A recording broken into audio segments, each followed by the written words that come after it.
So, there's a lot, and I mean a lot, of lore in Final Fantasy XIV, and a lot of it is buried away in lore books and side quests and item descriptions that, unfortunately, not a lot of people get to see. And that's a shame, because this game has some of the best world building and lore I've ever experienced in a game. So, I thought I'd start a series of videos that explain and highlight the lore, history, and world of Final Fantasy XIV. I'm the Salt Exarch, and welcome to the first episode of the Lore of Eorzea.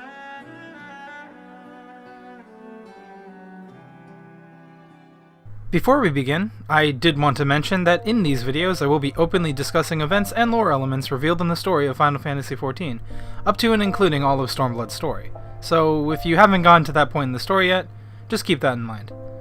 Since Shadowbringers is a relatively recent release, I will be saving discussion involving concepts revealed in Shadowbringers storyline to the end of my videos, and I will give a spoiler warning for those segments. This isn't particularly relevant for this topic, but just keep it in mind for future videos. To start off, I figured I'd talk about, well, Eorzea. It's the setting of most of the game, and if I'm going to call these videos the Lore of Eorzea, then I might as well start off by explaining what Eorzea is in the first place. Now, you might be thinking, Eorzea is the world of the game, duh, but the answer is a lot more interesting than you might first imagine. Eorzea is a geographical location on the planet, or star, of Hydaelyn. It sits in the southwest corner of the map of the three great continents, which are exactly what they sound like, and is comprised of the continent of Aldenard and its surrounding islands. I'll talk more about Hydaelyn, both the planet and the goddess, in a later video, but for now the important part to know is that not all regions you can visit in-game are part of Eorzea. Specifically, Eorzea is comprised of the Black Shroud, Thanalan, Lenosha, Korthus, Dravania, Garabanya, and the mountain region of Alabathia's Spine. Mordona sits at the center of the continent, right on the coast of Lake Silvertear. Now, Lake Silvertear is really important, because it's essentially the nexus of all the ether on the entire planet. According to legend, Hydaelyn, the goddess not the planet, tasked 2 of the 12 gods, Althik and Nemia, with protecting the ether, and they sealed it in Lake Silvertear for some reason.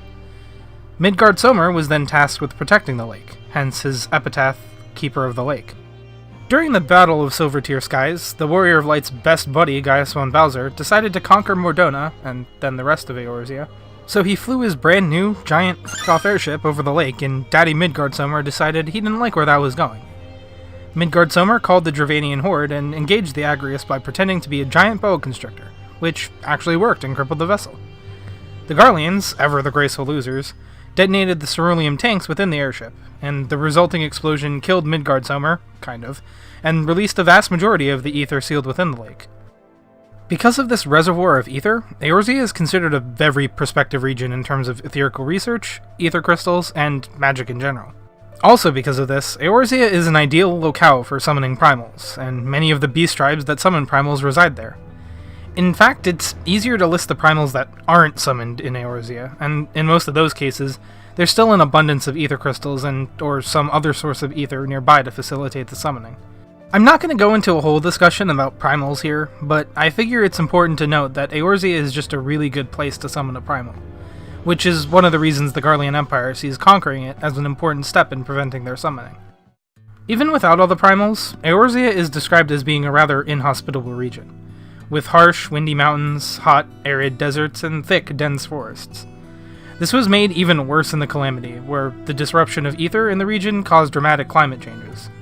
Rainforests cropped up in Lenosha, East Thanalan became a savanna, and Korthus was plunged into an endless winter. In addition to the harsh climates, Eorzea is also home to a number of dangerous beasts that want to kill you. So while there are established settlements and city-states, much of the region is still dangerous to the average person. This is also what makes it an ideal region for adventurers and mercenaries looking to lend their combat skills to anyone in need of assistance. Of course, I can't talk about Eorzea without also talking about the Eorzean Alliance. The United Eorzean Alliance is an organization formed by the many different governments residing in Eorzea. Originally, it was formed back when Alamigo was bullying its neighbor Gridania because Alamigo just got a brand new king and he wanted to flex on everyone. Gridania wasn't powerful enough to fight off the Alamegans on their own, and Ishgard realized this probably meant the Alamegans would be moving into the Tollswood, which would make them neighbors.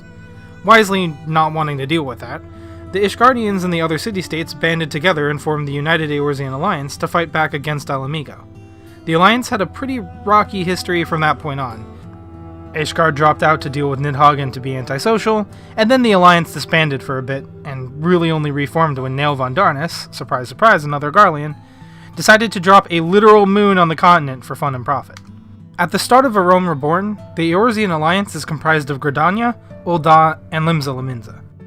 After the events of Heavensward, with the conclusion of the Dragonsong War and Amarok changing Ishgardian policies of isolation, Ishgard rejoined the Alliance, and later in the post-4.0 Stormblood story, a newly liberated Alamigo joined up with the Alliance as well, meaning that, as of right now, the Alliance consists of all the major powers and territories in Eorzea.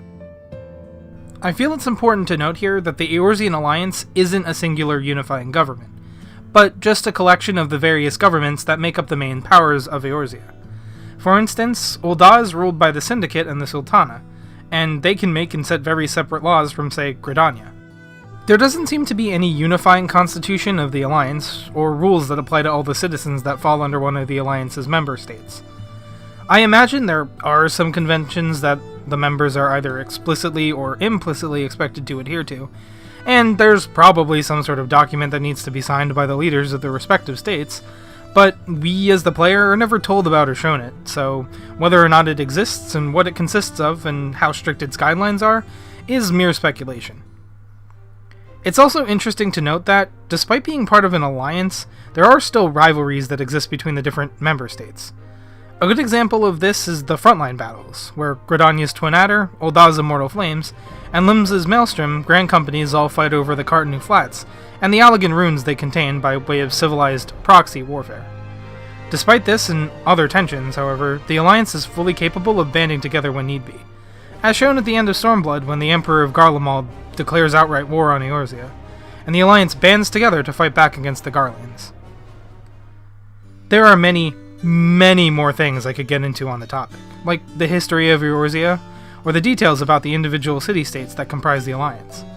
But I feel like those deserve their own videos, so I'm gonna end this one here. Let me know what you thought of the video in this kind of format. I'm pretty new at this kind of stuff, so let me know if you think there's anything I can improve upon. And if you liked it, be sure to subscribe, because I definitely plan on making more videos like this. I want to see how long these videos take me to make before giving an exact upload schedule, but I definitely plan on uploading frequently, and once I figure things out, I will try to upload on a regular basis. Once again, hope you guys enjoyed, and see you in the next one. Peace out.